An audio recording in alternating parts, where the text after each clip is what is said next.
Donc on va passer sur un sujet qui est connexe aux météorites et qui a tendance à pas mal plaire aux enfants, puisqu'on va parler de la fin des dinosaures. La fin des dinosaures, et donc c'est Sylvain Boulet, qui est géophysicien à l'université Paris-Saclay, qui va nous éclairer sur la mort des dinosaures. C'est parti.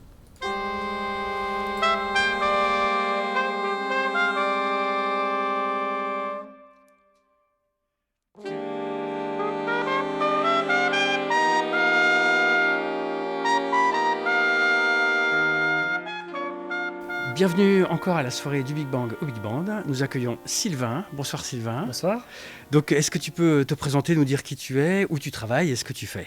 Je suis Sylvain Boulet, je suis maître de conférence à l'université Paris-Saclay et je travaille au laboratoire GEOPS, qui est un laboratoire de géosciences, mais on a une petite équipe aussi de planétologie. Oui. Et donc ma spécialité, c'est la planétologie, c'est l'étude des surfaces planétaires et notamment de la planète Mars. Et comme sur Mars, il y a aussi beaucoup de cratères d'impact, au fur et à mesure, je me suis spécialisé sur tout ce qui est cratères d'impact, météorites, que ce soit sur Terre ou ailleurs. C'est ça, donc tu as un spectre très large dans le système solaire. On essaye de comprendre un petit peu toute cette histoire et il y a de quoi faire. Exactement. Alors ce soir, tu nous as proposé de discuter de la fin des dinosaures. Alors quel lien entre les cratères et les dinosaures? On a une petite idée, mais comment toi, le côté scientifique ou le côté historique, tu t'insères là-dedans voilà, comment ça marche tout ça, toute cette histoire des dinosaures? Tout vient avec finalement l'histoire des cratères d'impact. Oui. En fait, il faut bien réaliser que sur Terre aujourd'hui, on connaît 200 cratères d'impact. Ouais. D'accord. 200 cratères d'impact et en fait, il y a encore quelques décennies, on ne savait pas ce que c'était un cratère d'impact. Alors, juste en deux mots, donc un cratère d'impact, c'est quelque chose qui a impacté, à la différence de peut-être des volcans traditionnels ou des. En fait, un cratère d'impact, ça se forme par la collision d'un astéroïde qui arrive à la surface d'une planète et qui fait une énorme dépression de quelques dizaines de mètres, voire quelques centaines de kilomètres. Exactement. Et effectivement, ça peut provoquer des bouleversements très importants à l'échelle de la planète. Ouais. Et effectivement, sur Terre, il y a encore un siècle, en fait, on ne connaissait pas la présence de cratères d'impact sur Terre. Ouais. Et même sur la Lune, toutes les dépressions, tous les trous qu'on voyait sur la Lune, on pensait que c'était des volcans. D'accord. Et il a fallu attendre 1960 pour qu'un géologue astronome, M. Eugene Shoemaker, qui en analysant les roches du météore-cratère en Arizona, démontre que le météore-cratère en Arizona, qui a un trou d'1 kilomètre de diamètre, avait une origine d'impact. Donc vous voyez qu'il y a 50 ans, on ne savait pas ce que c'était un cratère d'impact. Et donc on rentre dans cette période où, à partir des années 60, on trouve de plus en plus de cratères d'impact. Au début du 20e, on pensait qu'il y en avait peut-être quelques-uns. Et puis, dans les années 60, ça monte exponentiel. Et aujourd'hui, on en connaît 200, on en découvre quasiment 4 ou 5 tous les ans.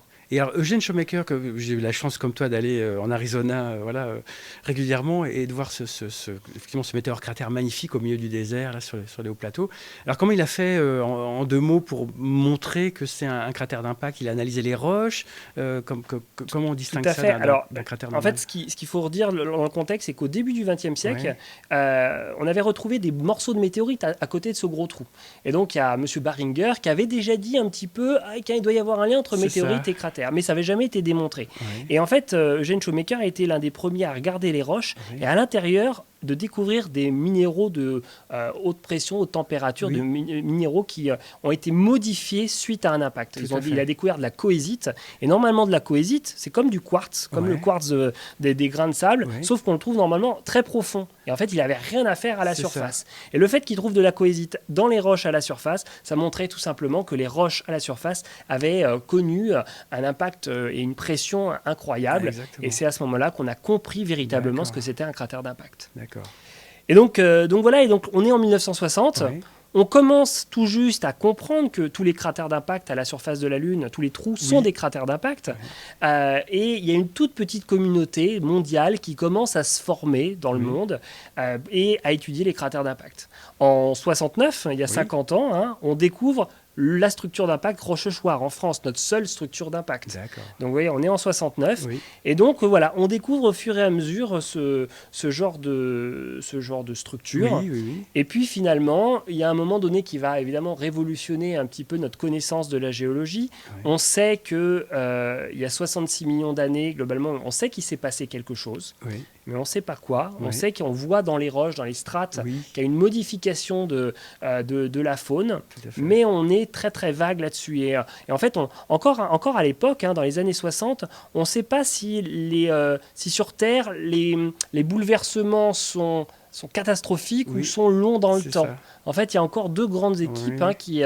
qui promeut un peu soit le catastrophisme, Oui, qui est oui. très difficile à expliquer sur Terre, ou alors l'uniformitarisme, où Oui. on pense que c'est des processus très longs dans le temps. Et D'accord. c'est à peu près à cette époque-là qu'on trouve la tectonique des plaques, à la fin des années Effectivement. 60. C'est très Et justement, récent, ça va à tout le monde. À la fin des années 60, on pense que la Terre, elle évolue tout doucement, C'est et ça. donc ça va plutôt dans un changement lent. Ouais.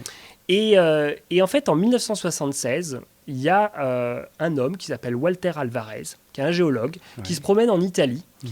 et il trouve entre deux roches, deux bancs de roches, une couche noirâtre Oui. qui, justement, cette couche délimite entre les roches qu'on appelle du Crétacé et les Ouais. roches du Tertiaire. Donc le Crétacé, c'est une époque géologique Oui. qui finit il y a 66 millions d'années, Ouais. et le Tertiaire, ça commence à D'accord. 66 millions d'années.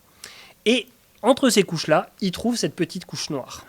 Mystère. Et donc, en fait, évidemment, il se demande ce que c'est. Oui. Il se demande en combien de temps ça s'est formé. Oui, oui. Parce que, en fait, il y a Oui. vraiment une limite. Et entre les roches d'en dessous et au-dessus, Oui. on voit un bouleversement complet justement de la faune. En fait, D'accord. tous les organismes Oui. petits qui se forment dans les océans se modifient complètement en 1 centimètre C'est ça. en dessous et au-dessus de cette couche noire. Oui. Et donc, en fait, avec son père, Luis Alvarez, qui est aussi prix Nobel de physique, Oui. ils se disent comment on va analyser cette roche-là. Et en fait, grâce à des collègues de Berkeley, ils regardent et là, ils découvrent de l'iridium. Ah, le En fameux. très, très, très petite Mhm. quantité. Et Mhm. là, on se demande, mais comment on fait pour avoir finalement un enrichissement en iridium? C'est ça. Au début, ils pensent que c'est une supernova. Et Oui. donc, en fait, il y a plein de collègues qui C'est leur ça. disent oui, alors, si vous avez eu une supernova, vous devriez voir des enrichissements dans d'autres éléments. Ils font des premières analyses et ça confirme l'hypothèse de D'accord. la supernova. D'accord. Et puis, finalement, ils vont revoir d'autres collègues, on leur dit ouais, mais vérifiez quand même, refaites la mesure. Et là, bam, on change complètement, ils ne retrouvent pas du tout les mêmes mesures. D'accord. Et donc, finalement, c'est là que intervient, effectivement, on sait qu'il y a une première communauté qui s'occupe des cratères d'impact. Et Oui. là vient l'idée que, effectivement, cet enrichissement d'iridium Oui. pourrait venir d'un astéroïde, en fait, et C'est qui ça. se serait complètement vaporisé. D'accord. Donc c'est l'iridium de l'astéroïde qui vient donc d'endroits plus lointains du système solaire, qui en se collisionnant et vaporisant se répartit sur toute la C'est surface ça. de la Terre et fait cette couche. Exactement. D'accord. Exactement. Et à partir de 1976, on commence à découvrir cette couche à différents endroits sur Terre. Ah oui. Et donc ça confirme que c'est un événement global. Oui, On ne oui. sait toujours pas ce que c'est, Oui, oui. mais on commence à se douter qu'il se passe quelque chose. Oui. Et à l'intérieur justement de cette couche, Oui. on voit aussi ce qu'on appelle des sphérules d'impact. Sur la deuxième Oui. deuxième diapositive, là sur la diapositive ici, Oui. vous voyez des petites billes, Oui. des toutes petites billes dans cette couche qui mesurent à peine quelques millimètres en Ah fait. oui.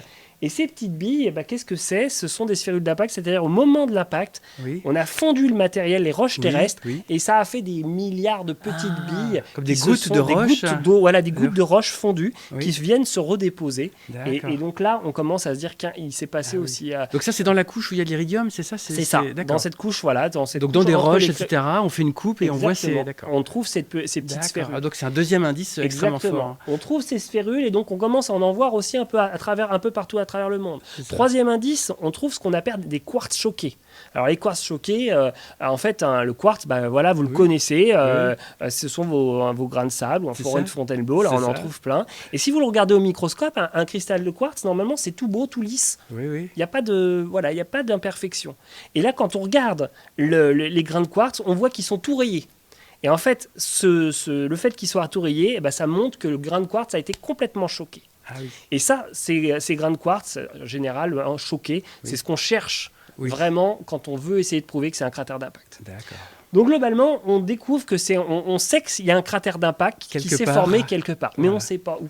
Voilà. Et donc, du coup, il a fallu commencer une véritable enquête. Alors ça, je ne vais pas rentrer dans les détails parce qu'il y a un véritable débat, mais il a fallu attendre quand même 1990. Donc, vous voyez... donc dans l'histoire de la science et de l'évolution des idées, c'est extrêmement récent. C'est une histoire incroyable parce qu'évidemment, entre-temps, il y a quand même ceux qui pensent que cette couche Iridium est liée à des volcans. Oui. Et donc, voilà, notamment Vincent Courtillot qui revient à la charge en disant mais non, mais ça, on pourrait totalement l'expliquer avec des volcans. Décidément. Et en fait, en 1990, il y a un homme qui s'appelle Alan Hildenbrandt qui... par un concours de circonstances, par un journaliste qui avait écouté une conférence 10 ans auparavant, dit non mais attendez les gars, en 1950, suite à des études en fait faites pétrolières dans le golfe du Mexique, il y a une structure qui avait été relevée. Et là, Hildenbrandt me dit c'est exactement à l'endroit où je cherche quoi. Et donc effectivement, il identifie, il retrouve les données, il voit que donc là sur la slide suivante, on voit on voit effectivement à gauche là une image. Alors c'est une image qui montre les anomalies gravimétriques, parce qu'il faut bien savoir que le cratère de Chicxulub, donc ce cratère pour lequel on démontre que c'est qui est vraiment la cause. En fait, ce cratère Chicxulub, on ne le voit pas à la surface. Exactement. Il est enfoui sous 1 km de roche. Et au fond de l'océan en partie. Alors à cheval sur la péninsule du Yucatan et le golfe du Mexique. C'est ça. Et en fait, il fallait des mesures gravimétriques pour aller mesurer les hétérogénéités de densité en profondeur pour montrer qu'il y a justement, vous le voyez, des anomalies qui forment des cercles. Une sorte de cercle un peu coloré. Exactement. Là, Et ça montre finalement la grandeur de ce cratère qui fait quasiment 200 km de diamètre. Ah oui, donc ça illustre l'énergie qui a probablement été déposée. Exactement. Et c'est en fait à partir de ça, en fait, entre l'iridium qu'on a trouvé, les différentes roches, la taille là, eh bien, on commence à faire un scénario. Et effectivement, on voit bien que, on s'imagine que le corps qui a créé ce cratère, voilà, un peu l'image qu'on pourrait s'en faire, un caillou de 10 km de diamètre. C'est énorme. Donc imaginez-vous, voilà, là je l'ai mis par rapport à Toulouse, donc ça fait quasiment la taille de Toulouse, mais globalement au moment où il se pose, les avions on l'aurait vu en fait, auraient vu leur sommet, donc c'est vraiment assez gigantesque. Tout à fait. Et donc voilà, et donc en fait on commence à partir des années 90 à expliquer ce qui s'est passé, et on voit bien en fait que ça a provoqué un bouleversement total à la surface de la Terre. Alors évidemment il y a toujours un peu une guerre entre les scientifiques qui pensent que c'est des volcans, d'autres que c'est l'astéroïde, mais en fait il faut bien réaliser quand même que c'est quelque chose d'extrêmement puissant. Quand vous avez un caillou de 10 km qui arrive, déjà ça souffle l'atmosphère, ça embrase l'atmosphère. Voilà, donc déjà, la température dans l'atmosphère va grimper considérablement.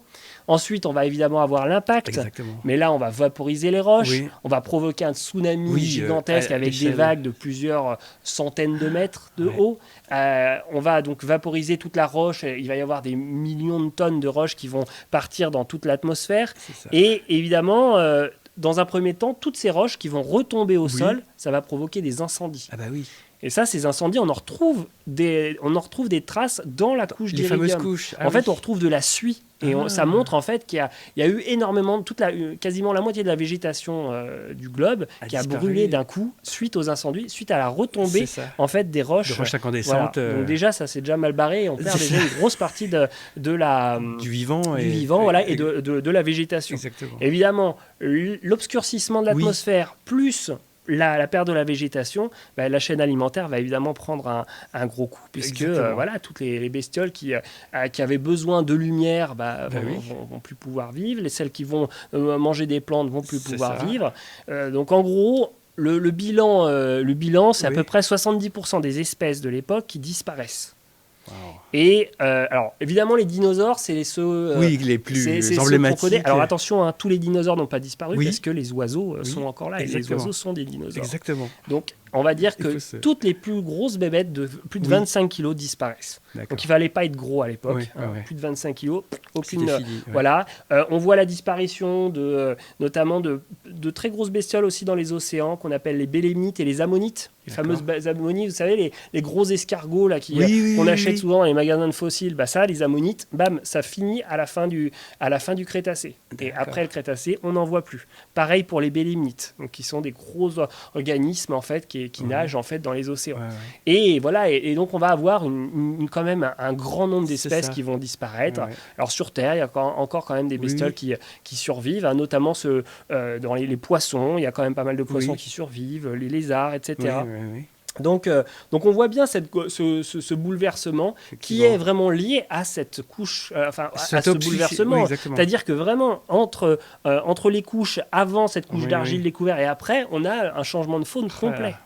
Donc, on a eu ce grand débat là, dans la communauté en se disant mais est-ce que le volcanisme n'aurait pas pu faire la même chose?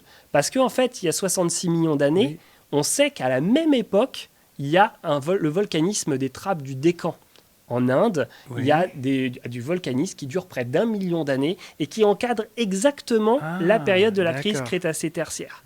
D'où le grand débat entre le... Est-ce que l'un induit l'autre ou est-ce qu'ils étaient concomitants ou Alors, ce qu'on sait aujourd'hui, c'est que la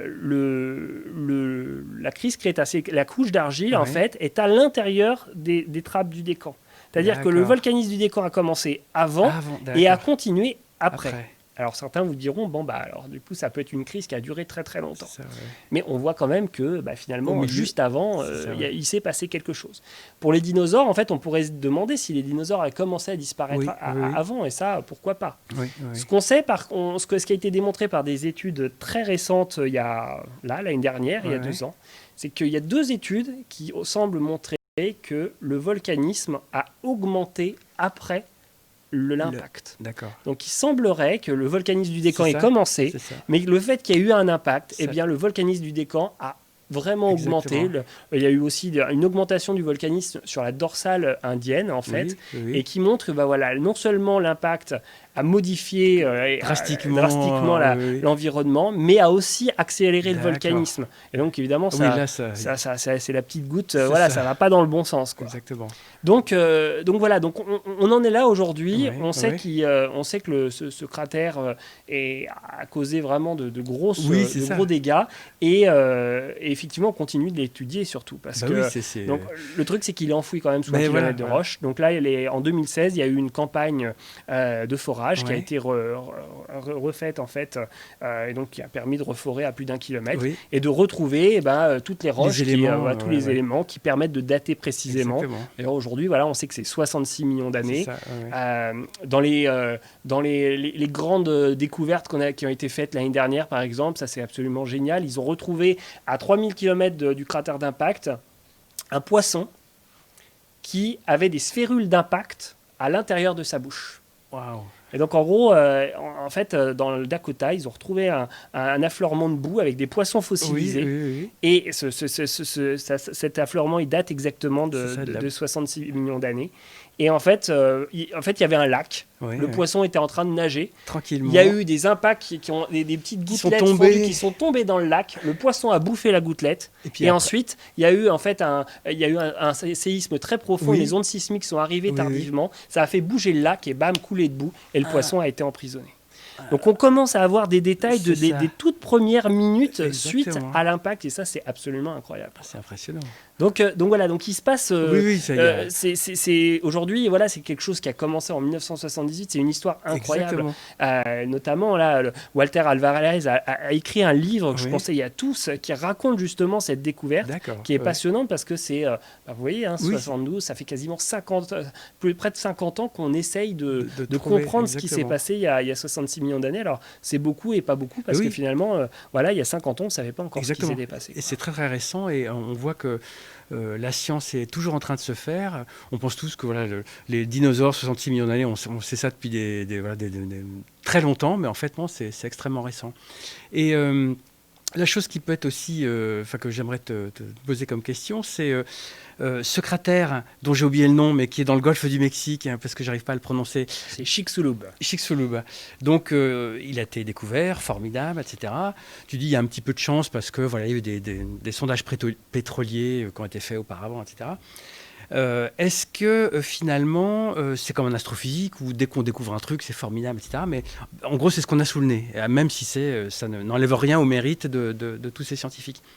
Est-ce qu'on pourrait imaginer que finalement, il y en a un autre ailleurs qu'on ne connaîtrait pas encore, je sais pas, sous l'Arctique, je dis n'importe quoi, et qui resterait à découvrir. Et est-ce que ça pourrait, c'est une hypothèse évidemment, mais en gros, quel est le degré d'assurance ou de validité que c'est bien celui-là, ou est-ce qu'il pourrait y en avoir d'autres et puis c'est pas de chance, Alors celui-là, on a plus de doute parce qu'on sait qu'il a l'âge, il a exactement l'âge. La composition, quand même, pour rassurer quand même tout le monde, c'est que des astéroïdes de 10 km, ils ne tombent pas tous les jours sur Terre. Donc là, quand on retrouve un cratère d'impact qui a 66 millions d'années, c'est vraiment, on est sûr que c'est celui-là qui a causé la crise Crétacé-Tertiaire. Par contre, la question elle est intéressante parce que des extinctions majeures, il y en a eu plusieurs auparavant. Et on en connaît 5 majeures sur les 500 derniers millions d'années.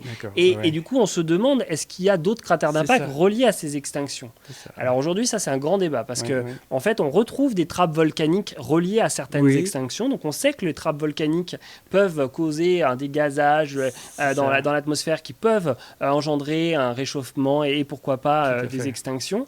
Par contre, c'est pas dit qu'effectivement, il n'y ait pas des cratères d'impact qui soient cachés.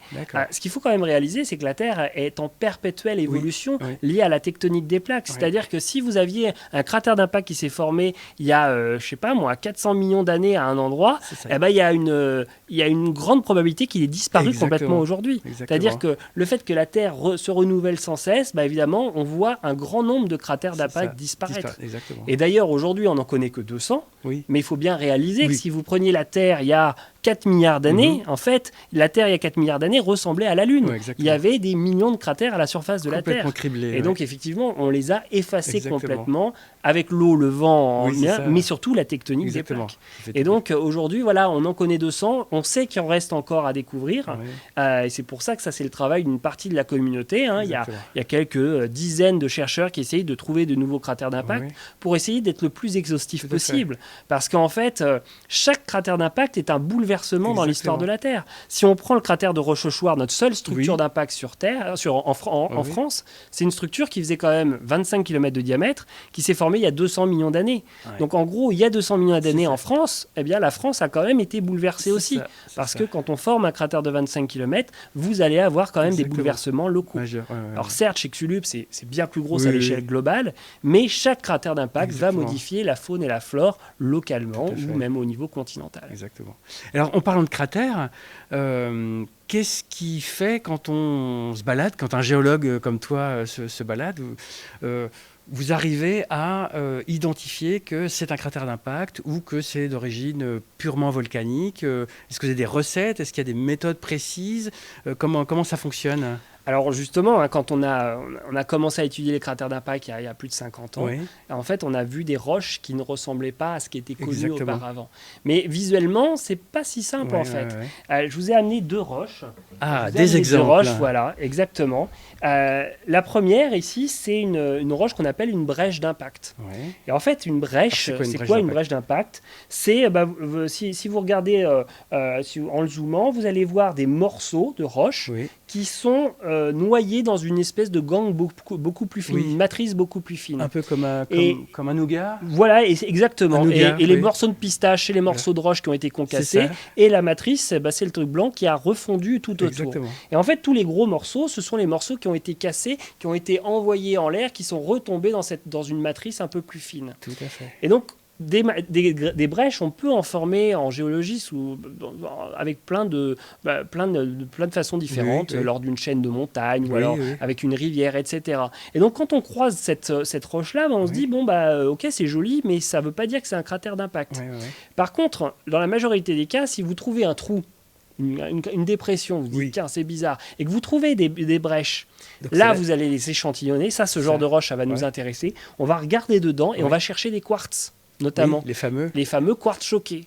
Et en fait, une grosse partie de la recherche, c'est d'essayer de retrouver ces quartz choqués. Donc on va faire des lames minces pour regarder au microscope et on va essayer de trouver ces zébrures à toute petite échelle dans les grains de quartz. Et il suffit d'un grain de quartz qui monte ces zébrures pour valider un cratère d'impact. Parce qu'encore une fois, c'est des conditions uniques. Exactement. Il faut bien réaliser qu'au moment de l'impact, la pression on atteint 100 gigapascales. 100 gigapascales, c'est globalement la pression qui fait à 2000 km en profondeur. Donc évidemment, les minéraux, ils n'aiment pas du tout. Ils sont complètement bouleversés. Exactement. Et donc voilà, on cherche ces minéraux-là. Et il y a un deuxième type de roche aussi. Alors celui-là, c'est pratique parce que c'est macroscopique. En fait, si vous le voyez bien, là, en zoomant, ça forme des espèces de cônes. Ça forme des cônes striés. Oui, Ça, c'est ce oui. qu'on appelle en anglais des shatter cones. Ouais. En français, on l'a traduit sous cône de percussion. C'est Ouais. bon. Mais ce qu'on appelle les shatter cones, ces shatter cones, c'est très joli, on dirait que c'est fractal. C'est-à-dire Oui. qu'on a un cône, si on regarde dedans, on va voir d'autres petites cônes, Exactement. etc. En fait, ce sont des fractures coniques. Ouais. On ne comprend pas encore comment ça se forme trop. Il y a Oui, c'est plusieurs une forme équipes pas qui hyper simple. Ouais, Exactement. Et ce qu'on sait, c'est que voilà, il y a une onde de choc qui se propage Oui, et oui. qui se propage, semblerait, coniquement et à Oui. former ces roches-là c'est ça. et à fracturer les roches de cette manière-là. Ouais. Et ça, ces shatter cones-là, ça ne se forme qu'en contexte de cratère d'impact. D'accord. Donc ça, c'est vraiment bingo. C'est-à-dire Ah oui. que quand on en voit, Il y a unicité de eh la bien, solution. là par exemple, celui-là, il vient de Agoudal au Maroc Ouais. et c'était des gens qui cherchaient des météorites dans Oui, le coin. oui, Et ils ont vu cet affleurement-là. Et là, ils se sont dit, tiens, qu'est-ce que ça vient faire là? exactement. En fait, au même endroit, il y avait une structure d'impact complètement érodée qui s'était formée il y a très longtemps et aussi des morceaux de météorites. Excellent. Donc ça peut tomber au même endroit à différents moments. Exactement. Mais voilà. Et ça, effectivement, si vous en trouvez dans votre jardin, vous m'appelez tout de suite parce que c'est Exactement. clairement une preuve d'impactisme. Tout à fait. Donc voilà, donc c'est vrai que quand on va sur le terrain, c'est vraiment les brèches C'est avec ça. les quartz choqués et les shatter cones. D'accord. C'est vraiment, si vous trouvez ça, c'est bon, vous êtes en présence d'un cratère Les d'impact. deux indices. Très bien. Tu nous parleras dans une prochaine intervention qu'on diffusera ultérieurement sur la recherche de cratères d'impact, comment peut-être le public peut y participer. Tu nous expliqueras tout ça. Tu nous expliqueras aussi d'autres aspects scientifiques de ce sur quoi tu travailles. J'ai l'impression qu'on a fait le tour pour les dinosaures ce soir. Est-ce qu'on a oublié d'autres aspects? Non, c'est... Bon, je pense que On a fait le tour, effectivement. On est presque bon. Et à plus tard dans la soirée et pour une prochaine fois. Merci de ta participation, Sylvain. Merci. Et bonne soirée. On se retrouve pour la suite.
Ah oui.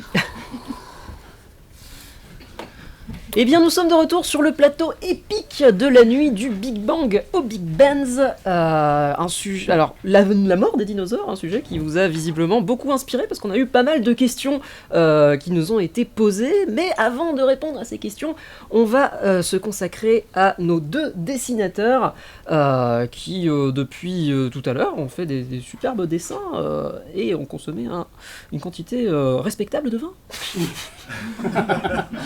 C'est du lâchage en direct. Non, non, c'est un compliment. Je rappelle que l'alcool est à consommer avec modération. Absolument. Mangerbouger.fr.